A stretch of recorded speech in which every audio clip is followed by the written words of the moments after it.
बेदाण्याला सांगलीमध्ये विक्रमी प्रति किलो 470 रुपये भाव मिळतोय। सोलापूर बाजार समितीमध्ये प्रति किलो भाव 401 वर पोहोचलाय।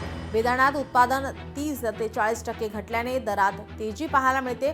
सांगली आणि सोलापूरच्या मार्केट यार्डात निघालेल्या लिलावात उमदी येथील शेतकऱ्याच्या हिरव्या बेदाण्याला विक्रमी प्रति किलो 470 रुपये भाव मिळाला आहे, तर सोलापूर कृषी उत्पन्न बाजार समितीमध्ये लिलावात बेदाण्याला प्रति किलो 401 रुपयांचा दर मिळतोय। मागील वर्षापेक्षा बेदाणा उत्पादनात 30 ते 40% घट झाल्याचं बेदाणा व्यापाऱ्यांनी सांगितलंय। मात्र रमजानमुळे मागणी जास्त असल्यामुळे दर तेजीमध्ये आहे। मागील वर्षी गरजेपेक्षा जास्त बेदाण उत्पादन झाल्यामुळे दर खूपच उतरले होते।